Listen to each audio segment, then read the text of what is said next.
What's up, Camp Broadside? I'm your host, Troy Mosby. Hey, when tragedy hits, you have two choices. You can either let it keep you down or you can defy all the odds. Well, that's what my next guest did. He defied all the odds, I'd say. We're excited to have him on here tonight. We're going to hear about the tragedy that changed his life. And we're also going to hear about the big bucks he's putting down. So without further ado, please help me give a big old Camp Broadside welcome to Mr. Chris Ruggles. Troy's talking about the 10-point miss. Swears it was close, but it don't sound like it. Brandon's grinning, bragging about his dope. Bartlett's spike, well, we all know it's blood trails and bucktails. Round the fire where the whiskey sails. Every heart's a story, every shot's a chance. What's your story to tell? What's yours? I'm telling you, that shit was the craziest thing I ever seen. Chris Ruggles. How's it going? Good. How you doing, buddy? I'm doing well. Good. Glad to have you on here, man. Yeah, I'm excited to be here. Yeah, appreciate you taking the time to come over and hop on here with me, man. I love talking about deer hunting. Oh yeah, me too, dude. I could talk all day. That's what my wife hates it, because I'll get out somewhere and I'll just get to talking. She don't mind me talking it. She minds the amount of hours I spend talking it. You know what I mean? So, but whatever, it's all good. She'll be all right. Yeah. But yeah, man. So I met Chris in the KC area Bowhunters page. You commented on one of my posts in there, and posted a picture of a hammer of a buck, man. So Yeah, that was a good one. yeah, I reached out to him and was like, "Hey, man, we need to talk about this," and then we'll get into some other things that go along with the story. That I'll just let that play out here in a few minutes, and we'll go from there. But before we jump off into this, why don't you kind of tell us who you are, how you got into hunting and whatnot, and then we'll just go from there, brother. Yeah, sure. So like you're saying, Chris Ruggles. I kind of grew up hunting, but not so much as I am now with bow hunting and stuff. You know, hunting back then was kind of, if you didn't get a deer opening weekend, you almost weren't getting a deer. Yeah. And now it's blossomed into this, you know, I can go whatever day of the season I want to now with bow season, being as long as it is. So I don't have to worry about going out one certain weekend and having to fill a tag or whatever, but kind of grew up mostly gun hunting. And then, like yourself, I was in the service, in the Navy. Yep. Thank you for your service, brother. You too. Thank you. Yeah, Navy, search and rescue from 2001 to 2003. And, yeah, motorcycle wreck at Pearl Harbor. And 6 months in the hospital, lost the use of my right arm, and Man. got kind of limited mobility here in my left arm, but I still make do. Yeah. So I gotta set a good example for my boys. So Yeah, that's it's pretty amazing. yeah, And I'll post some throughout this video, you know. But some of them videos I've seen of you shooting your bow and whatnot, and so Chris is paralyzed in his right arm, has no use at all of it. nope, no use at all from pretty much from the shoulder down. There's, I mean, just lots of damage and, you know, metal plates in both arms and whatnot. So what actually happened? Do you mind talking about that, like No, your motorcycle accident? I'm full to open to talk about that. Oh, nice. And, so if you've ever been to Hawaii, specifically Pearl Harbor, going on to Pearl Harbor, there's like a 3 mile, it's H1, and it's like a 3 mile basically straightaway, which, you know, for a 20-year-old kid is like a 3 mile drag strip on a bike, you know, Especially on a bike. So we were cruising, and you come up onto base, and you go up a hill and around down a corner, and I just took that corner just a little too fast and hit some sand and wiped out, and, you know, kind of flew over the handlebars and ate it with both my arms. And Did you land on the concrete? yeah, got tangled up between the bike and this concrete median kind of deal, and kind of just trashed both my arms. Everything else made it out pretty much okay. And I still got the money maker up here. So. Yeah. The important part. Still Yeah. good, Yeah. Now my helmet saved my life. I still have it, and it's you know, it's a full face helmet. So the part that goes across the front was cracked off on both sides, and I have a big old rub mark on the back of my head. So my head would have just been all over the road. Yeah. So my helmet definitely saved my life. Yeah, spent 6 months in the hospital and couldn't use either arm for about 4 months. And then after that, you know, they said, you're done with the Navy. So got out and came on back home. Just, took a long time to start adjusting to, living with one arm. So Yeah, I bet. it doesn't happen overnight for sure. Yeah, for sure. I can imagine that, man. That's got to be probably still ongoing. Yeah, there's still things I'm figuring out. So. Yeah. Do you have feeling in it at all, or just no use of it? Or? No feeling. I have some feeling in my tricep area back here, but no feeling pretty much all through here, and which is a problem in itself because I'll ding it up walking through the woods or whatever, and I'll look down and there'll be blood all over my pants. I'm like, what the heck's going on here? Yeah. And my hands all bleeding everywhere. Cut on stuff. Yeah, I can imagine. I didn't even think about something like that, but for sure. I got to keep an eye on it, especially walking through the woods and the briars and stuff. So Yeah. Just now, how's that arm? Is it fully functional? Fully? No. So I got metal plates in this arm as well, and I only have limited mobility. I can't turn my hand over. There's no pronation or supination. Got you.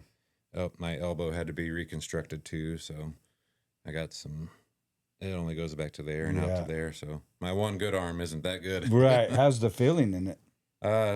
So at first I had nerve damage in this hand as well, but it's come back a lot better. So nice.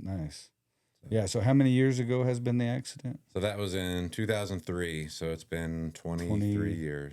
Yeah. Man. So it's been a lifetime. Yeah, for sure. Yeah. But dude, you're doing amazing things, man. That's when I started talking with you and stuff, I was so inspired by you. I mean, I'll be honest, there's I don't know if I would have ever thought, because did you bow hunt prior to that?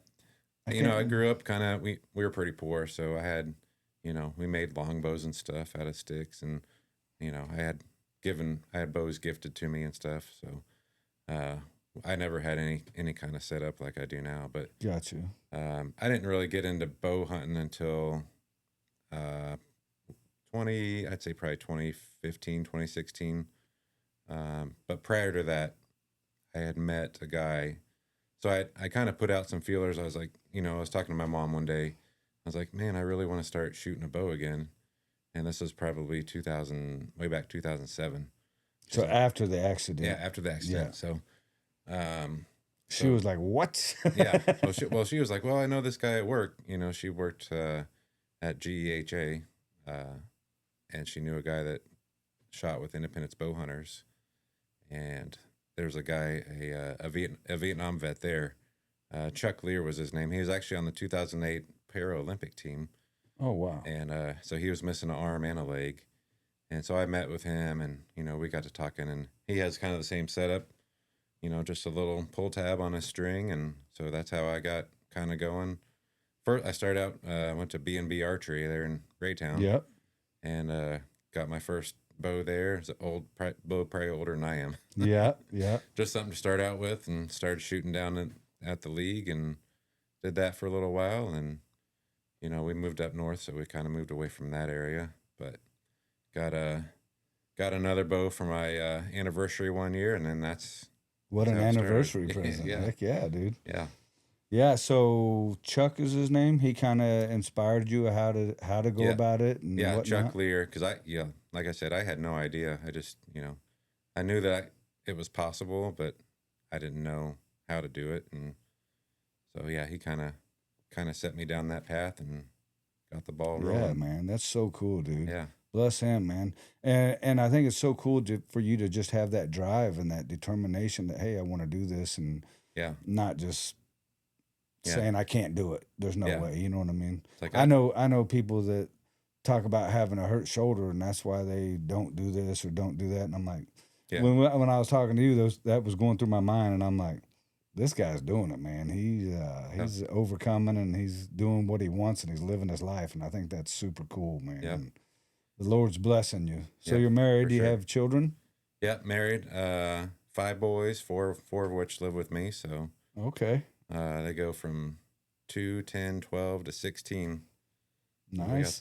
We got the spread there. Keep you busy. Yep. I actually have 6 kids. Oh man. So I know You're that busy feeling. too. Yeah. 6 kids, and now I have 5 grandkids. So Oh man. yeah, it's Hopefully that's on the ways down for me. So. yeah. Hey, I tell you what though, I think I kind of like my grandkids more than I like my kids. That's what I hear too. I don't know. Hey, but So I mean, I'm glad you had a helmet on that day for sure. Yeah. I have to admit, I ride motorcycles and Yeah, I still want to. I do not wear a helmet. And I get it. And in Hawaii there at the time, there's no helmet law. So I mean, you have to have a helmet on to get on base, which is why I put my helmet on. And thank God I did. Yeah. And you know, I've bought. Man, I was telling somebody the other day, I've got 2 or 3 like $600, $700 helmets, nice helmets. You know what I mean? Mm-hmm. And I try to wear them, but like it kind of my peripheral gets. I'm so used to not wearing them. Yep. That I can always see what's going on beside me or even back here. And when I have a full face on, I feel like I'm looking like this. And I literally have to turn to look behind me. And I'm always like, that seems dangerous to me. You know what I mean? So I need to force myself to wear it because it definitely was just like you're a prime example. It will save your life. The other thing too is it unfortunately gave me a false sense of security, you know, as you're like, oh, I got this helmet on. Yeah. You know, I can be a little bit more ballsy per se. So. Yeah. I have done that when I was wearing a helmet thinking, oh, I'm good, man. Yeah. So let's go. Yeah. Especially if I'll wear it, especially if it's cool out, and I'll wear my chaps and my leather coat and my helmet, and then I really feel like a little bit ballsy because I'm like, I'm kind of protected here. So yeah, but so you got into shooting. Yep. And how long was it once you started shooting or you got a bow? How long was it till you actually went hunting? So I'd say about 2007 or 2008 is when I started shooting, and that was just it was like I said, it was an old target bow, and it had like the old chrome on it and stuff, and I was like, man, I really want to go hunting, but I can't go hunting with this bow. Like I'm sure I could, but yeah, some reflection might not help you out. So you know, I didn't know anything about draw lengths. I didn't know anything about anything. So, you know, I probably would have went to an actual bow shop, but I went to Bass Pro and, you know, just bought a PSE there and got it all set up with the draw length and stuff. And that's how I started getting into hunting. Like I said, went out and got a turkey. That was your first kill? Yep. Turkey was my first kill. It took a couple years to get a deer, but like I said, bow hunting is a whole different ball game than gun hunting, and yeah, it's a sharp learning curve for sure. Yeah, I'm still learning stuff. Hey man, I've been doing this for 30 some years, probably maybe even longer, and I swear every year I learn stuff. You know what I mean? Man, last year I swear, every time I went to get out the stands, here come a nice deer. Every single time. I had a heck of an encounter. I was frustrated. I hadn't been seeing much action. And this one particular day I'm out, and it was just another dead day. And I thought, a lot of times I'll hunt dark to dark, you know, and once I get in the tree, I'll just stay there, or I might move to another tree or whatever, but I like to just be in the woods. And so this particular day, though, I was just kind of frustrated, hadn't been seeing much, and thought, man, I'm just going to get out and go to lunch. And I started down the tree and looked over, and here come this nice buck walking straight towards me. And my bow was on the ground. Oh man. I'm halfway down, and I'm like, for whatever reason, my brain just kicked it, you know, I just started going into instinct instead of thinking, because what I should have done was get down on the ground probably with my bow and just been ready behind that tree.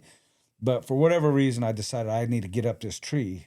So I climbed back up the tree, pulled my bow up real quick, and he's coming towards me this whole time. And by the time I get my bow up, he's probably 20 yards from me at this point. Wow. Well, my release is in my pack, and it's in a zippered pocket. So I got to unzip this pocket, and I swear it was the loudest noise I probably ever heard in my life. It was like, and of course that buck looked right up at me. And so I just squinted my eyes and sat, you know, I was kneeling down at this point, and I just kind of sat there for a second, and he calmed down, went about his business. So I got my release out, but by the time I got hooked up and get ready to draw back on him, he was over on this side of me now, and there was a bunch of brush and stuff, and I just didn't really have a good shot. So I had to let it, you know, obviously he got away, and I told my son, man, I said, dang it, if I'd have just waited 5 more minutes. Yep. And it killed me because he goes, I wonder how many more deer would be killed if we had 5 more If we- minutes. I said 5 more minutes of daylight. If I'd have stayed in the stand 5 Yep. more minutes, if I'd have got there 5 minutes earlier, you know what I mean? I'm like, Man, there'd be a lot more deer killed in that 5 minutes. So. I'd have at least 2 last year. Yeah, isn't that crazy, man? Yep. So do you hunt in a tree stand, or how do you do it? So the first few years, I didn't have a stand. I didn't have a blind at all. I was just hunting off the ground. On the ground. So that was challenging in itself. Did you have any success like that? Oh yeah. Yeah. My first few deer were off the ground, no blind. Actually, my very first deer. So I was sitting on this little point, and this was it was about 6:30 in the afternoon, evening, early mid-October-ish, and I heard some rustling up on the side of this hill, and so I did a little bleat, and this doe and this fawn come out, and so I'm getting my bow up ready, and I'm on my knees, and I had a cramp in the back of my leg, and I go, oh dang, and so I was trying to draw back, and my hat freaking comes down in front of my face, and I can't see, and they spook off, and so I get my call up, and I do another bleat, and well, the big doe comes back. And so I managed to get a shot at her at 15 yards there. Heck yeah. On my knees with a cramp in my leg. And hey, when you're on your knees and you get a cramp, that's it. There's nothing worse, I think. oh, man. Yeah. So, yeah, that was my first one. And my first buck. So, actually, the next year it would have been my second deer, actually.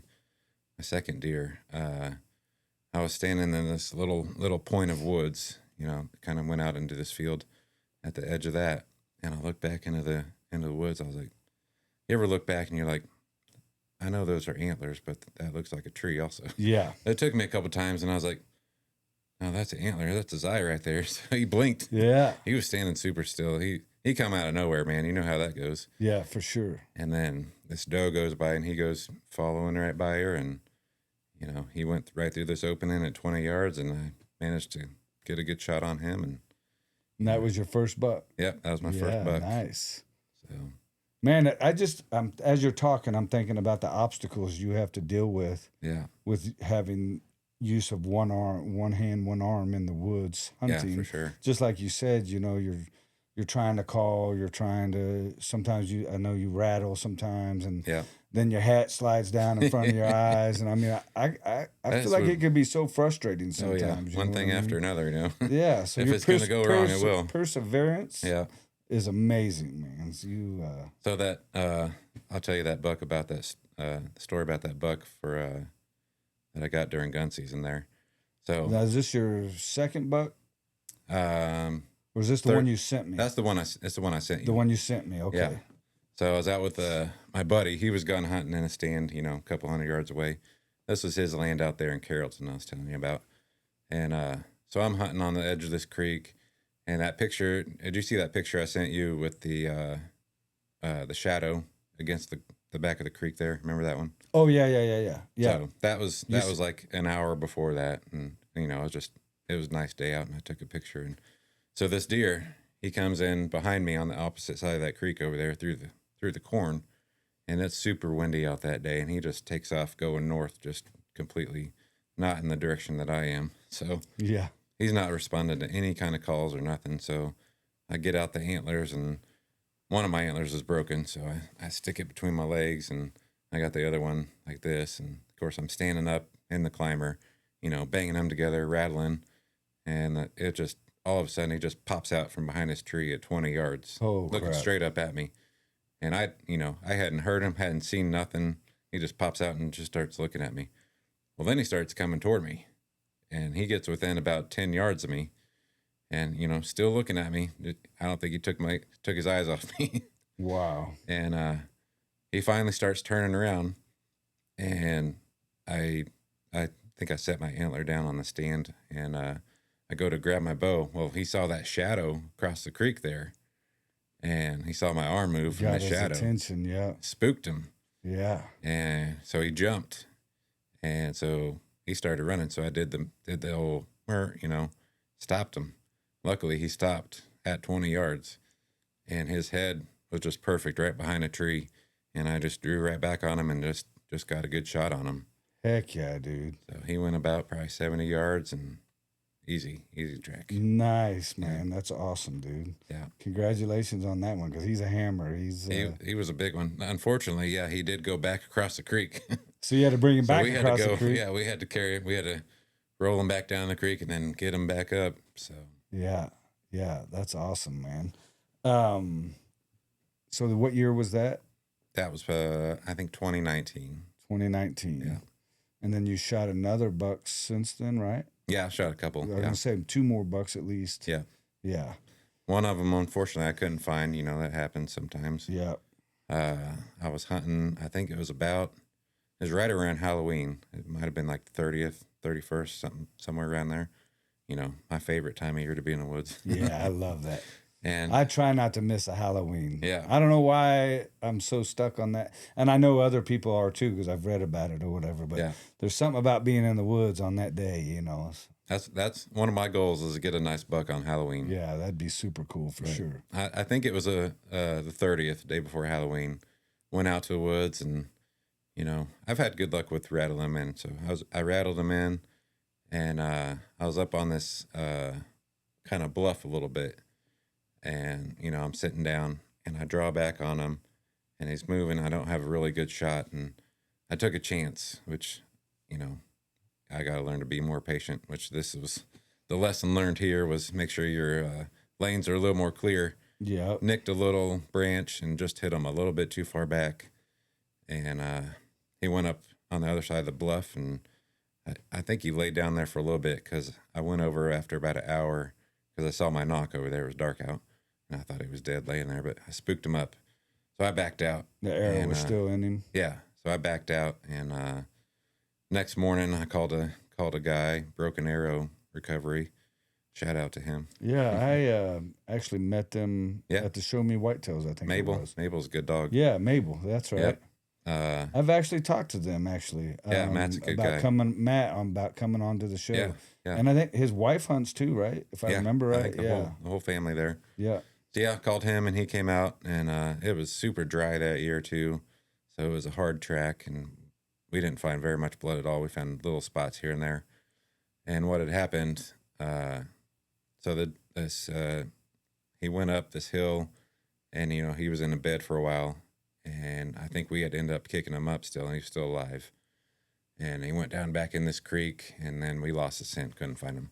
Turns out he went about, you know, another 800 yards down the creek, and found him in the creek that January. So Yeah. Yeah. That's always a bad feeling when that yeah, happens. I didn't go out the rest of that year. I just was, you know, your stomach gets all in knots, and you're tore up about it. Yeah. So I remember several years ago I shot a really nice doe, and we followed a buddy come out and help me. Bartlett and his wife, actually, they both come out and helped me. We tracked and we got to this one spot, and I heard rattlesnakes. Now, you know, that's a pretty distinct sound when you hear that rattle. It was wintertime, so but I'm positive that's what the sound was. And when I heard that, I was like, that means I'm near a den or something if I'm hearing that, is what I thought. And I was in some really thick stuff. And maybe it wasn't that, but that's sure exactly what it sounded like to me. So I was like, I'm out. I'm done. And we'd been looking for several hours. And so probably that spring I was out shed hunting. And I found that deer's cart, you know, the skeleton remains. Yeah. If I'd have went another 50 yards, probably I'd have found her. Man, I hate that feeling. If I wouldn't have jumped it, you know, I don't know exactly what happened. So, but I was like, gosh darn it, man. If I'd have just went 50 more yards, I'd have found her, you know. But so it happens. It happens to the best of us. This guy right here, or not him. Sorry, I moved him around since I added him. This guy. Yeah. I shot him. I actually shot him one year and didn't kill him. Somehow I shot him high, just below his spine. I don't know what happened. I was so mad and disappointed at myself. I was like, you practice this all the time. How in the world did you make that shot like that, you know? I know, you kick yourself. Golly, it's so frustrating. Yeah. And I tell everybody I hit a twig. At least now I tell him that. Yeah, But yeah. really, I don't think I hit a twig. I think I just pulled, shot. I don't know what I did, but I was so disappointed. And Yeah. then 2 weeks later, I got him on camera. At that time, I was running cameras. Got him on camera, and I thought, oh, he's still here. And I could see the mark on his back where I hit him. Yeah. That's crazy. So then the next year, though, he got a little bit bigger. Nice. And he come in, and I didn't realize it was the same one. I shot him, and when I got to him, I could see that scar on his back, and I was like, "That's him, man. It's the same buck." That's so awesome. I was I got that redemption, and I was like, "Oh, he was meant to be mine for sure," Yeah. you know. But, Yeah. But man, it's so defeating when you Oh, I know. when something happens like that. It's like, and it's anybody that's bow hunted any length of time, they've felt it and gone through it. You know Yep. what I mean? But when it does happen, you're like, oh my God, it just make you Yeah. sick. You know Yeah. what I mean? That same year that I hit that twig for that buck, earlier that year, so it was probably 2 weeks earlier, so mid-October, I was out there in Carrollton, and I had these 2 nice does coming in, so I was going to take one of them does. And so I knock an arrow, and I draw it back.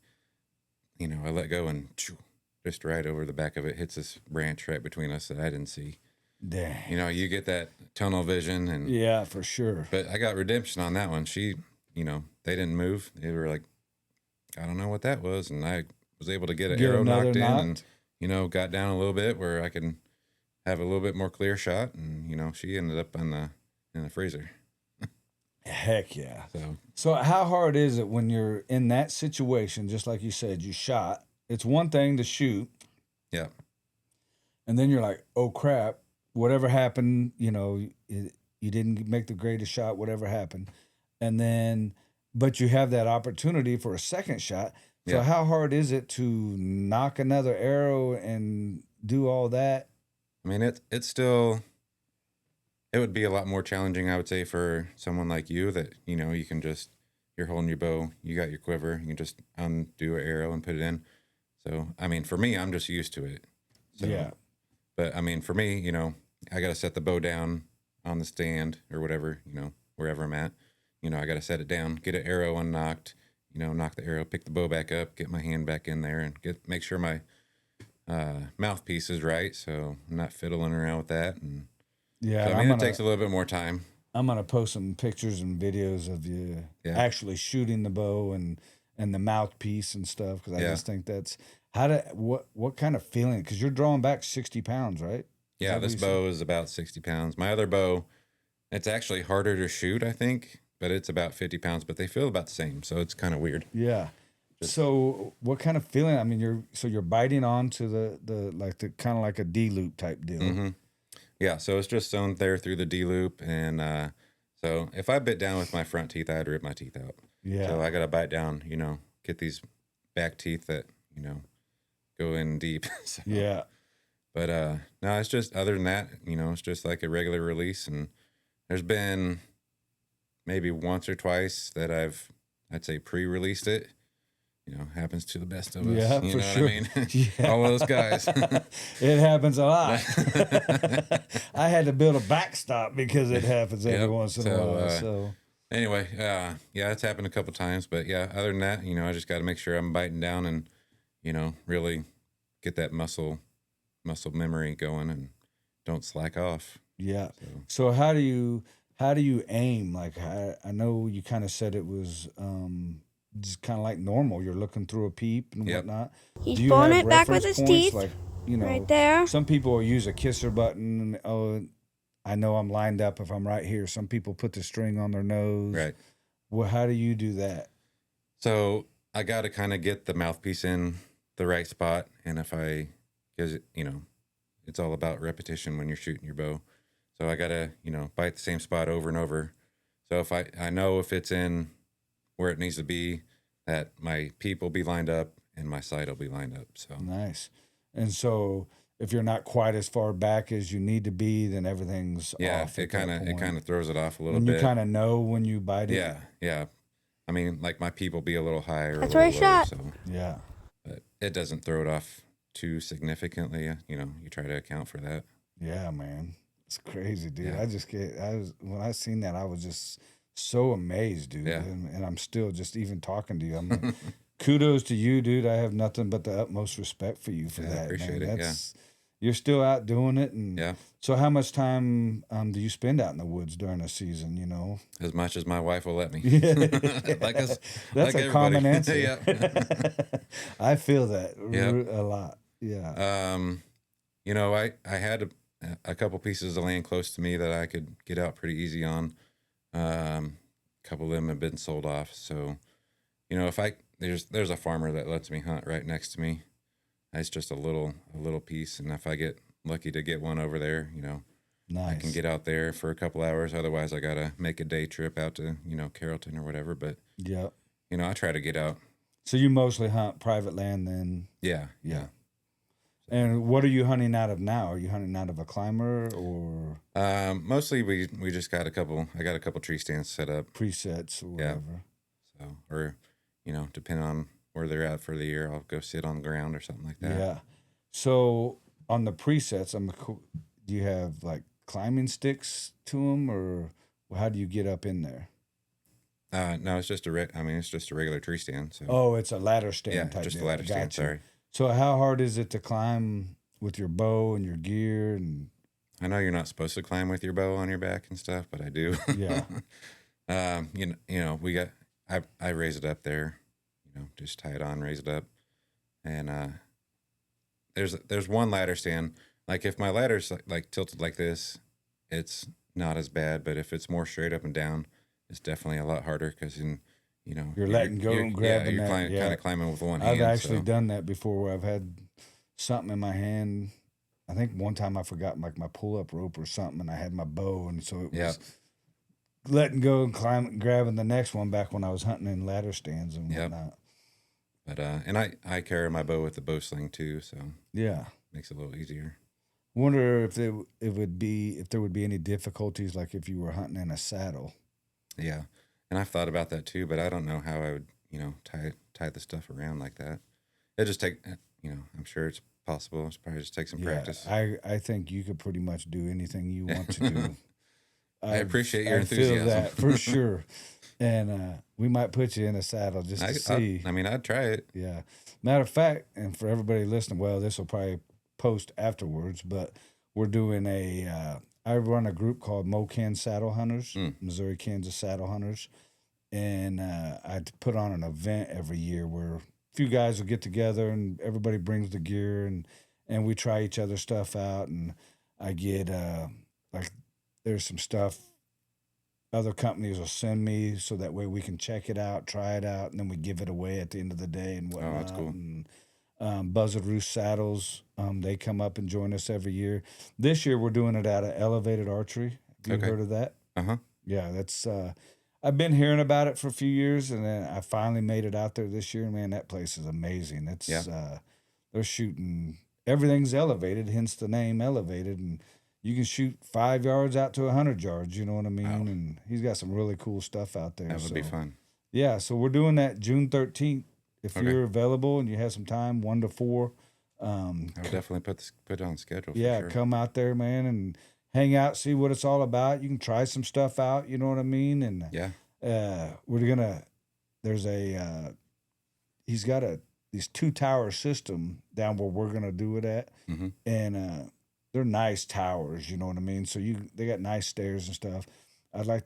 We got an 8-foot Bigfoot out there. Oh, those are fun. And it's got the little, I forget what he said, 6-inch or 8-inch hole maybe. Yeah. And of course there's foam behind it. So I've never shot nothing like that, but I think it's 60 yards. And I haven't figured out exactly what I'm gonna do. Some kind of deal of maybe whoever hits the spot, on the Bigfoot will get a raffle ticket, and then at the end of that they can win where I had a custom gear broadside camo saddle made, and so that maybe we'll do that in a hoodie or something, and we'll throw that whoever oh, that's cool. We'll draw tickets for that. Everybody that makes that shot. So it'd be crazy to see you get up there live and in person and see 60 yards is a long ways for me. That is quite a ways. I draw like this short. So. Yeah. What are you? How long are you drawing? So, shooting with my teeth, and my arm is actually shorter now, which, Yeah. it just comes with the ballpark, I guess. But Yeah. the bones didn't line up. So, it's just shorter. It is what it is. Yeah, for sure. But, no, it's about 24 and a half. Got you. Yeah. So, and most of these bow companies make their, flagship bows starting at 25 and up. So it's hard to find a good bow with a 24 and a half inch draw length sometimes. Now, I've seen bows that are, they call them SD, short draw. Mm-hmm. Is that something like what you're talking about? What you would shoot or whatever? Yeah, probably. Yeah. Yeah, that's pretty wild, man. But Yeah. what would you just going? I got all kinds of stuff going through my mind. No, right yeah, now, ask away, man. But what would you tell somebody with similar disabilities right now, that fresh disabilities? What kind of advice would you give them as far as living with it, as far as doing the things that you want to do and not giving up on life, basically, or giving up on the things that you really want to go after and make happen? Like, if I can go back and tell the freshly disabled me, I would say, hey, man, because it's depressing. Like, when you go from being a search and rescue swimmer to you can't even wipe your own ass. Yeah, like, dude. Like, it's frustrating. And there's a lot of frustrating moments still. Yeah. And, I would just go back and say, hey, man, it gets better. Like, it's going to be challenging, but you can do it. Yeah. So if you put, like, I hate to be cliche, but I mean, if you put your mind to it, like, you can figure it out. Yeah. You kind of hit on, that was another thing. I've been thinking about this question all day. I was going to ask you if you could go back the day after the accident and talk to yourself and tell yourself at that point where you would actually be today, what would you tell yourself as far as where you were going to be? Man, that's a deep one right there. Yeah. That question's been on my mind all day. I'm like, Well, 20-year-old me's goals were different from, 43-year-old me's goals. And my goals now are, get my boys in the woods, raise a good family. Whereas, 20-year-old me, I didn't really picture having a family. And, right. Even at that time, I was like, man, how am I even going to, like, talk to girls now? And, but, like I said, it works out. But yeah. If I were to go back, I would just say, hey, man, it's going to be all right. Yeah. So Yeah. You'll do all right. Yeah. That's awesome, man. And you've definitely proven that. You've definitely put, and I know this is probably just a tip of the iceberg of the stuff you've accomplished, you know what I mean, as far as living with your disability and whatnot. But it's amazing to me, and I bet we could just have a whole I'm sure book we of could. stuff. We could go like on you all day. said, wiping your own ass. You know Yeah. what I mean? That's Yeah.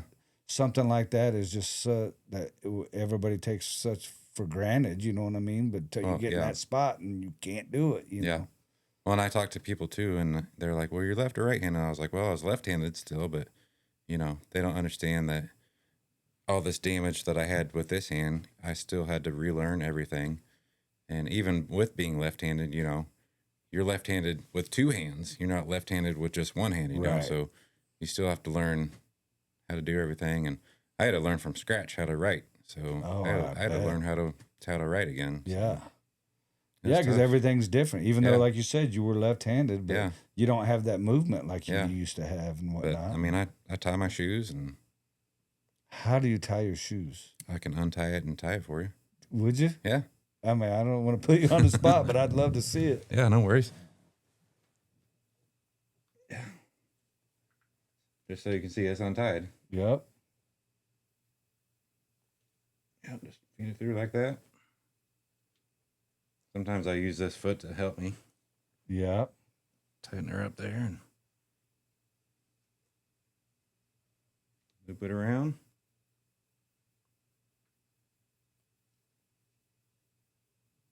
Come back through. Dude. That's it.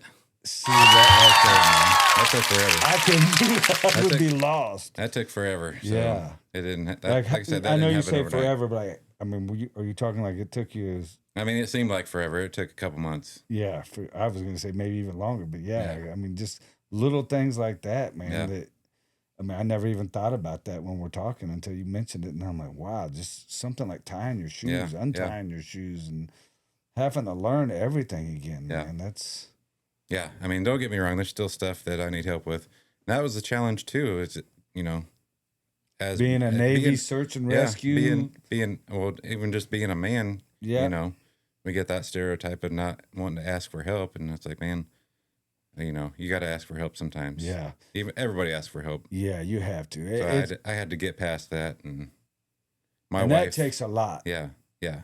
We've been talking a lot about it because June is Men's Mental Health Month. Oh, I forgot about that. I don't know. There's a group on Facebook called Saddle Cartel, Okay. and they do a big event. Basically, they have a ton of prizes. Broadside Camos donated stuff to them to give away, and Nice. you pay like $20 for, I think it's 5 tickets. Yeah.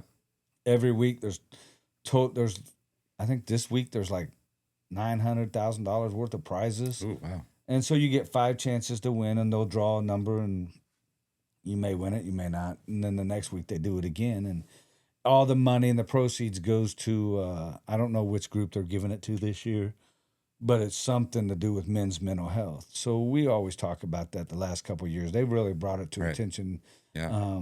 I think.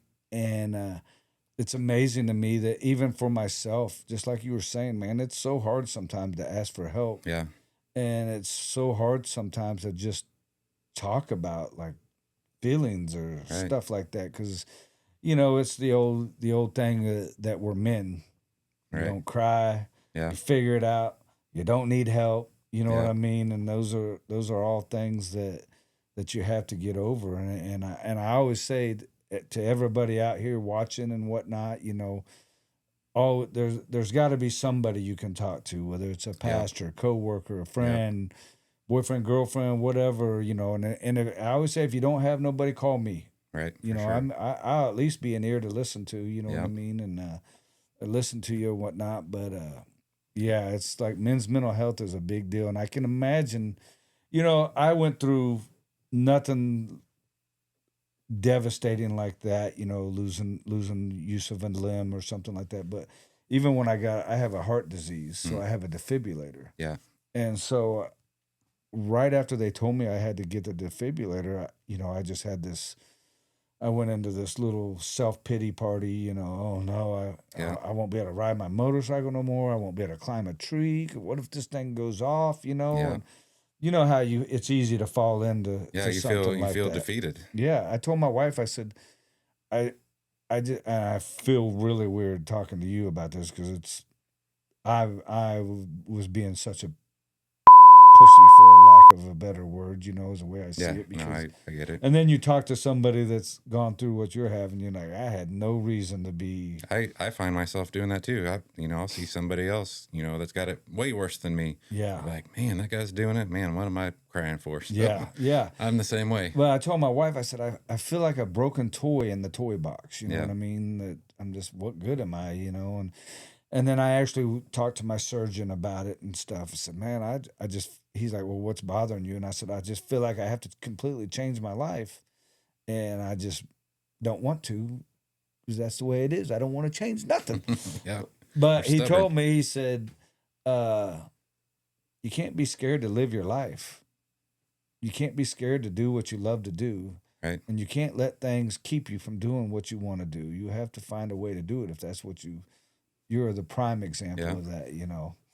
And I have so much respect for you, you know what I mean? Yeah, I appreciate that. But it's so hard that people go through that. And there was not a lot of people that knew that I was going through that, you know, and because you don't talk about it. Yeah, But, so then you just keep it in there. And, Yep. and sometimes I do have a couple buddies, and I did call them and cry on their shoulder and say, you know, so it's nice to have that, even if it's just somebody that will listen to you and let you get it out. Yep. Sometimes you just got to get it out there. Yep. So I always say, hey, if you need anybody to talk to ever, call me up. I don't care what time it is, whatever. I'll talk to you. Anything I can do to help, you know what I mean? Yeah, me too. So, well, what else you got going on with hunting? You got some bucks you're chasing this year? Oh, I don't have any cameras out really, so I don't know. So hopefully that drop time's around from last year. You told me the drop time that was there last year. Yeah. Yeah. So hopefully he's around, and you know, hopefully I get my boys on a deer. And my 8 year, well, I guess he was 9. Shoot, I don't even know their ages. He was 10. He was 10. His birthday's in October too, so it's right there. But Okay. he got his first deer this last year, so Nice. Heck yeah. he got a little 6-point buck. So. Is he rifle hunting or bow He was hunting? rifle hunting. Rifle hunting? Yeah, that's super cool, Yeah, man. it was really, really cool. And how'd that make you feel as a dad? Man, I'm assuming you were there. Yeah, I was there. Yeah. I got a little video of it too. Oh, nice. Heck And yeah. and it makes you feel better than, you know, getting a deer by yourself or whatever, you know. So Yeah, for sure. those kids' deers. I've been through it, like I said, with my kids, and each one of them, well, outside of Rissa, but every one, and I've even been thinking about trying to get her out there because Yeah. I've been talking to some people that they do some disability hunting stuff, or they're associated with like the Hope Outdoors, I think is Yeah. one, and there's another one, and we've kind of talked about it. Me and my wife's talked about it, and I'm like, I think I could get her out there and she could do something, but the rest of my kids have all killed deer. That's a good feeling. And well, I take that back. One, Alano, he just never really had a desire to hunt. Yeah. I got him to turkey hunt a couple times, and we weren't successful. But I don't think he's ever been deer hunting. He just never had that desire for it. And he was a big football player and stuff, and an athlete. So I never pushed it. I'd always talk, hey, you ready to start hunting? You know, and he can shoot a bow. He shot several times, but he just never had a desire. Of course, growing up, you're in high school, and he's thinking girls and whatever. He's not thinking, I should go sit in the woods by myself and wait for a deer to come by, you know. But all the other ones, they've all shot a deer, at least one deer. Yep. And that moment when that happens, Oh, I know. excuse me, just fills you with so much pride. It's hard to describe. Yeah, pride. That's a good feeling. It's just like, oh my God, that's my boy, you know. Yep. And I absolutely love it. My two oldest sons, Brandon and Chase. Chase got into it. You know, he'd been out a few times throughout his life, and then a couple years he got into it and shot his first little buck. I think it was a spike, maybe a 4-pointer, and he shot it with a bow. Oh, nice. And he was kind of down on himself, like, oh, it's just a little 4-point, you know. And I'm like, Dude, any deer with a bow is a trophy to me. You just shot your first deer with a bow, man. Yeah. He's so proud of it. And I think he is now. But Heck yeah. so then the next deer, this last year, he shot a hammer of a buck. He's a good one, man. So he's actually waiting to get him back from the taxidermist now. Nice. And then my oldest son, he went balls to the wall this year. I mean, this guy went. I think I hunt a lot. This guy hunted a lot. He owns his own electric company. Oh, nice. So he'd kind of, like tonight, he'd get his boys ready for tomorrow, you know, as far as get them all lined out on jobs and whatnot. And then he'd take his butt to the woods. And Heck yeah. I was getting a little bit jealous because he was getting a lot more hunting time than I was. I think he actually shot 5 deer this year. Holy cow. One really nice buck, another buck, and then I think he shot 3 does. Yeah, Wow. he had That's a a heck of a season, year man. right there. Yeah, that's why I said your first full season bow hunting, and Wow. you smoked him. You know Man, what I mean? yeah, no kidding. Of course, you know he had me by his side, so I gotta take a little Yeah, credit. you got to take some credit. Now I might learn some stuff from him actually, but I tell you what. No, you know, speaking of disabilities, I posted something. I think I told you about this on Facebook about a deer a few years ago, and I had somebody reach out to me and saying he had a similar disability, and so we got him. He got his own bow set up, and man, talk about it. It's almost like a proud papa moment right there, where he got his first deer, and he called me up, and he was so giddy about it. so And, excited. yeah, I was like, man, that's awesome, dude. Yeah. He's a good friend of mine too, Justin Lee there. That's awesome, dude. It's you probably inspired him a little bit and helped him to get into it. I can imagine. He's probably got more deer now than I have. No kidding. He's a hunter, man. He get Now, out what there. kind of disability does he have? Is it So he was born with his arm paralyzed. So. okay? But yeah, his right arm's paralyzed. Got you. So he has to shoot a left-handed bow, even though he's right-handed. Yeah, but he's doing it, man. Yeah. That's so awesome. Yeah. I'm gonna have to get him. You have to give him a heads up. I have to get him on here Yeah. next, and we can talk about some of his deer. He shot a crossbow there for a while, so I gave him a hard time about that. But You're like, I don't even shoot a crossbow. I got one arm. I'm not shooting a crossbow.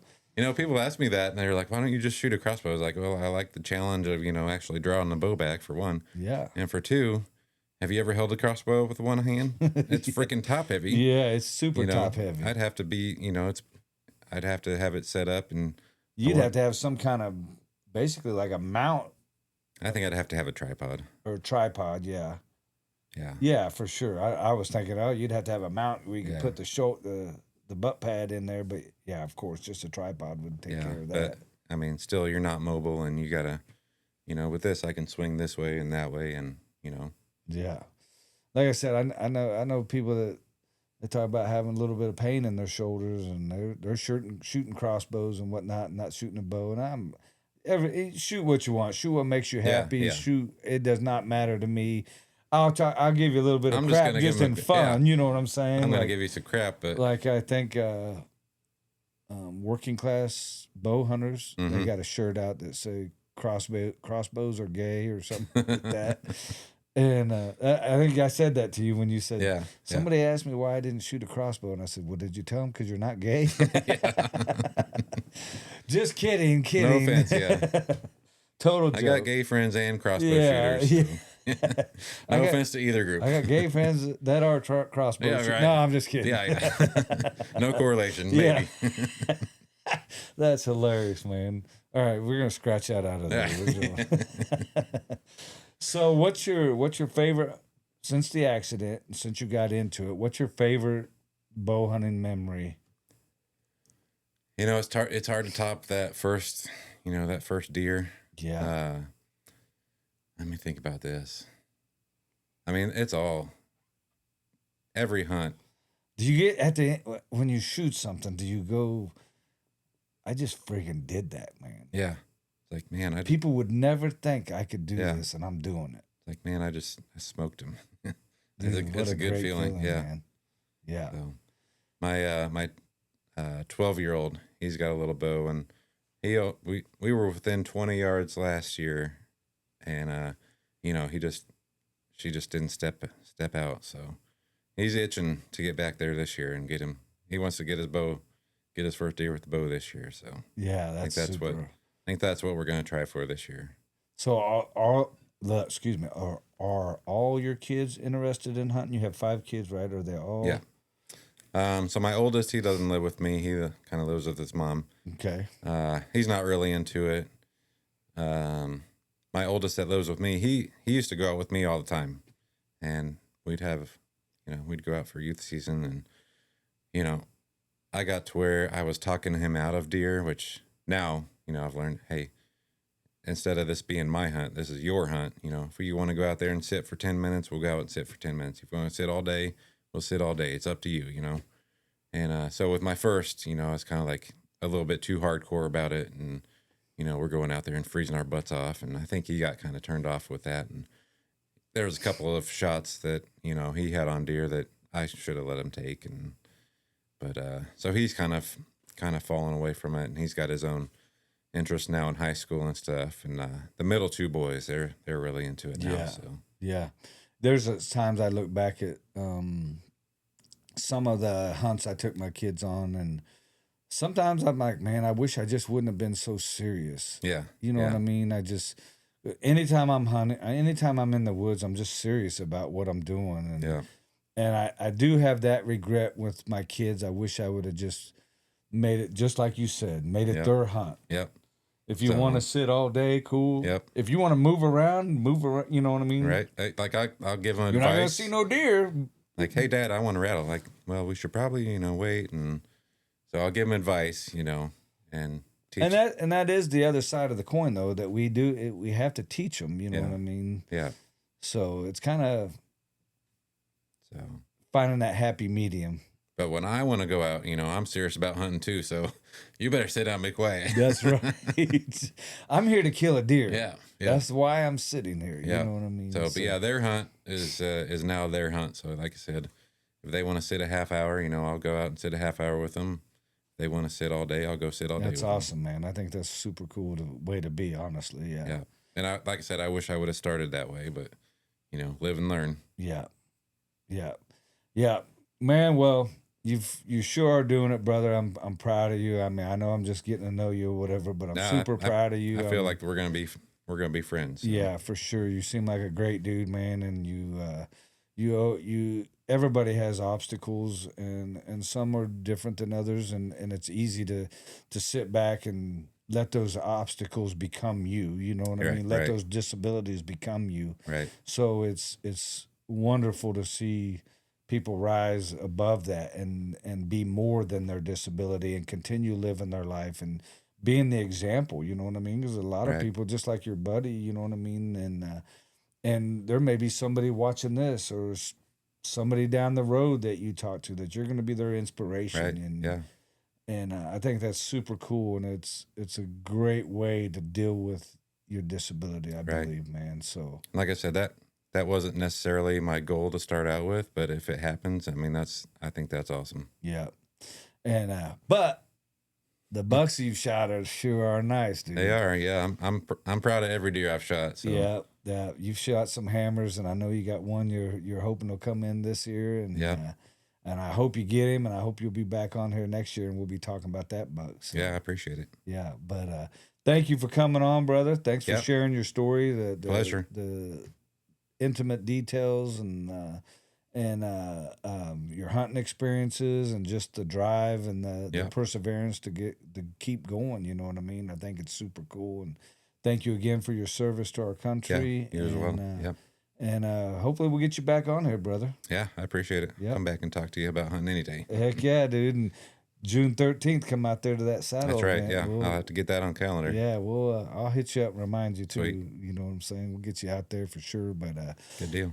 Everybody watching, I hope you enjoyed the stories. You know what I'm saying, and the intimate details of what happened and whatnot, and where he's gone from there, where Chris has gone from there, and I hope we were a little bit entertaining to you. And make sure you hit that subscribe button. It just helps us to grow a little bit here at Camp Broadside. But as always, blend better, hunt harder.